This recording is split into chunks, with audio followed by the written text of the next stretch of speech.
ভেতরে হোক আর জুনের ভিতরে হোক, জুনের পরে তো প্রশ্নই ওঠে না, আর ইউনূস সাহেব বলছে প্রশ্নই ওঠে না। এখন আমরা সব কিছু ফখরুদ্দিন সাহেবকে যদি আমরা মঈনুদ্দিনকে যদি ফখরুদ্দিনকে যদি আমরা ইউনূস সাহেবের সাথে মিলে হলো না তো। এখন কথাটা হলো যে ওনার কথার একটা ওয়েট আছে, যে একটু রয়েস হয়ে এই যে ব্যবসার হাত বদলগুলো হওয়া, এই যে ব্যবসার নামগুলো পরিবর্তন হওয়া, এর সাথে সাথে ব্যাংকগুলা, বাংলাদেশের প্রতিটা ব্যাংকের ম্যানেজমেন্ট চেঞ্জ হয়ে যাওয়া, এই যে এই জিনিসগুলো চেঞ্জ হয়ে যাওয়ার কারণে জনগণের চোখে একটু বেশি লেগে গেছে। আর তো কথা যে ওরা যাচ্ছে আর কোনো দখল করছে না কেউ, সত্যিকার অর্থে বিএনপি বেদখল হয়ে যাওয়া, তাদের সহায় সম্পত্তি, ব্যবসা প্রতিষ্ঠান এগুলো পুনরুদ্ধার করতেছে, কিন্তু ওরা প্রপাগান্ডা রটাচ্ছে, বিএনপি দখল করছে। বুঝছি কিছুক্ষণ আগেই দেখলাম যে সেই একই পররাষ্ট্র উপদেষ্টা বলছেন যে রোহিঙ্গাদেরকে আলোচনার মাধ্যমে স্বাভাবিক প্রক্রিয়া ফেরানো সম্ভব না। তো উনি নিজেই তো আবার 1,80,000 কথা বলছিলেন, 1,80,000-কে নিয়ে সম্মতি দিয়েছে। এই যে সাংঘর্ষিক কথাবার্তা, আমার মনে হচ্ছে যে সরকার কোথাও যেন তার গোল পাকিয়ে ফেলতেছে, এবং আমার মনে হয় যে সরকারের লাইফ টাইম কতটুকু বাকি আসে বিষয় যে মানে উপদেষ্টা, পররাষ্ট্র উপদেষ্টা কেনই এত ইনব্যালেন্স হয়ে গেছে জানি না। যেমন উনি যেভাবে বললেন, ওরা তো দায়িত্ব নিয়ে বলছে, ওনারা তো সরকারের সাথে সম্পৃক্ত। খলিলুর রহমান সাহেব, ডক্টর খলিলুর রহমান সাহেবও বলেছেন, আর প্রেস সচিবও বলেছেন। তারা বলেছেন যে সুস্পষ্ট যে না, এটা মাত্র একটা আলোচনা প্রস্তাব এসেছে, জাস্ট একটা কথা হচ্ছে, করিডোরের বিষয়ে আমি বলছি, এটা নিয়ে কোনো চূড়ান্ত সিদ্ধান্ত হয়নি।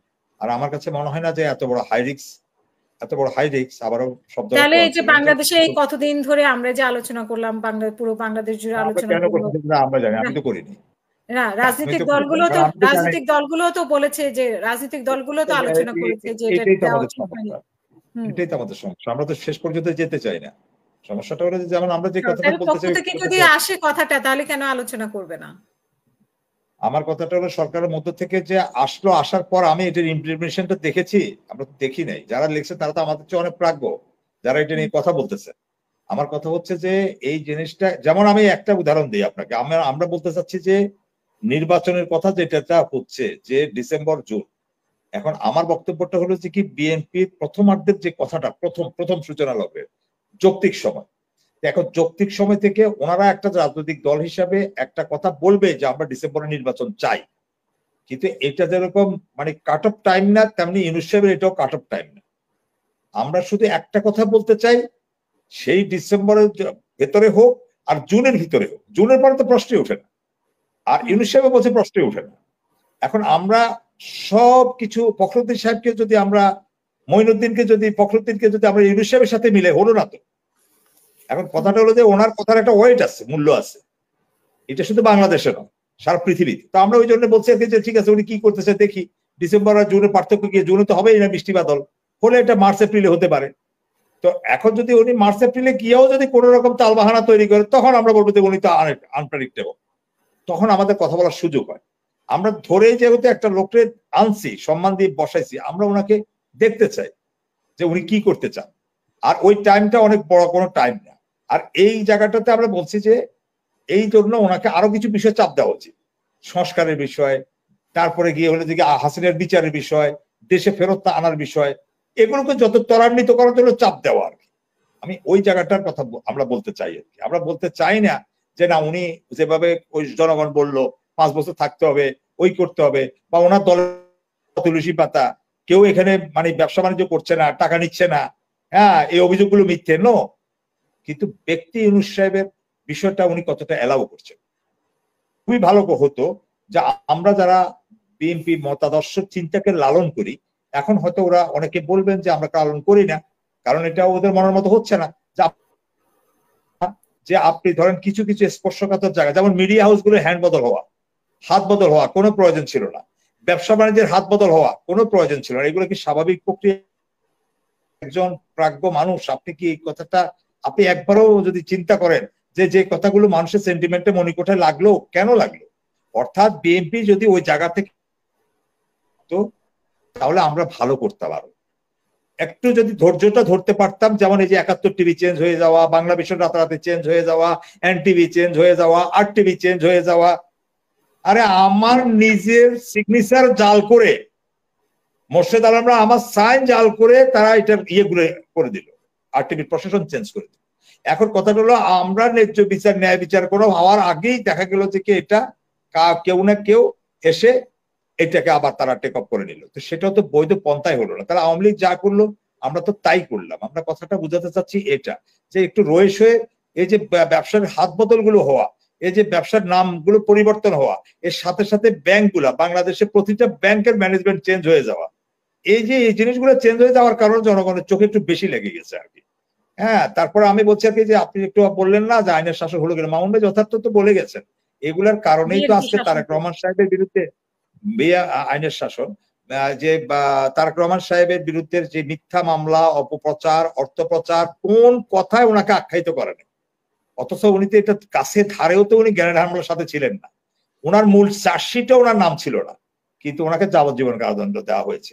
আজকে এই শাসনটা প্রতিষ্ঠিত হওয়ার কারণে উনি এবং আমরা, ওনার শুভাকাঙ্ক্ষী আমরা যারা আছি, আমরা ন্যায় বিচারটা পেয়েছি।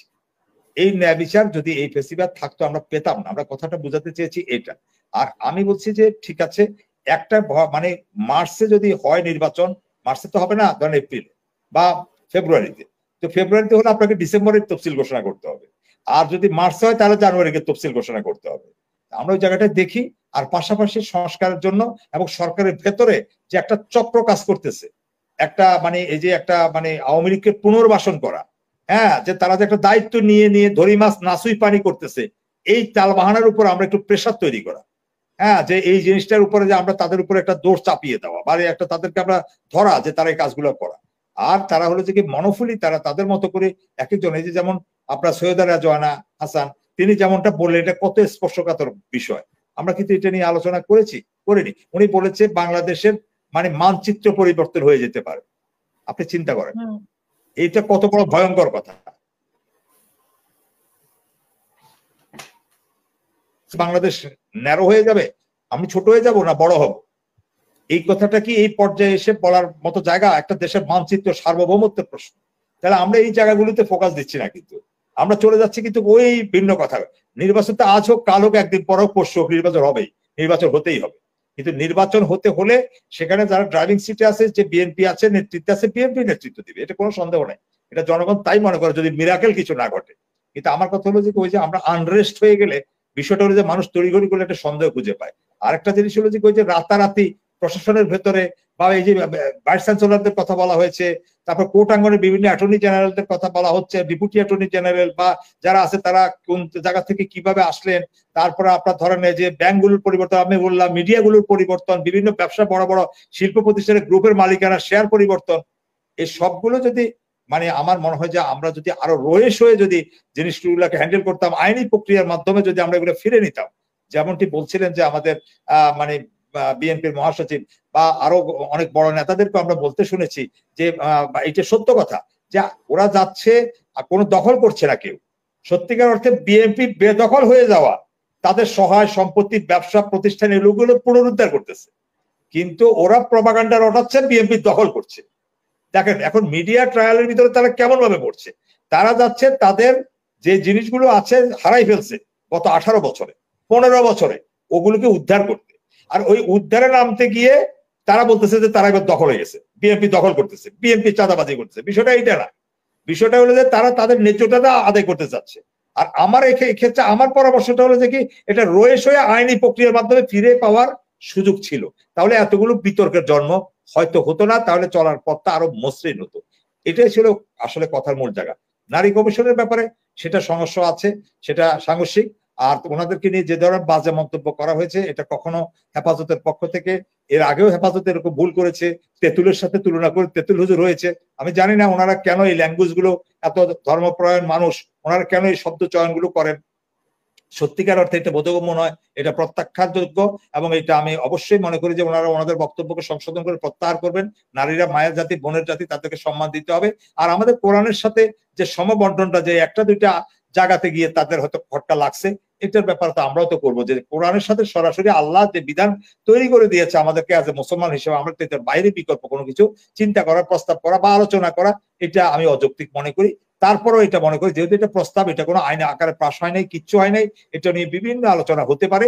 সুতরাং এটা নিয়ে এখনই এত বড় রিয়াকশন করার বা এত বড় বাজে কটূক্তি করার মতো অবস্থা তৈরি হয়েছে বলে আমি মনে করি না। এখন বাংলাদেশের এমন অবস্থা হয়েছে, ওপেন স্পেস পাওয়ার কারণে যে যার মতো করে তাৎক্ষণিক ভাবে হ্যাঁ, সে একটা সভা সমাবেশ ডেকে হই হই রই রই গেল গেল গেল বলে মানে একটা হাঙ্গামা তৈরি করে সৃষ্টি করে বাংলাদেশে একটা বিশৃঙ্খলা তৈরি করতে চাচ্ছে এবং এই সুযোগটাই আওয়ামী লীগ নেওয়ার চেষ্টা করতেছে এবং আওয়ামী লীগ এটার ভিতরে মানে ওই যে মানে কি বলে না মানে মানে কি আগুনে ঘি ঢেলে দিচ্ছে না কি জানি একটা বলে প্রবাদ আছে, সেরকমই সেটাই হচ্ছে আর কি। সে তার সুযোগটা নিচ্ছে, এতে আমরা ক্ষতিগ্রস্ত হচ্ছে।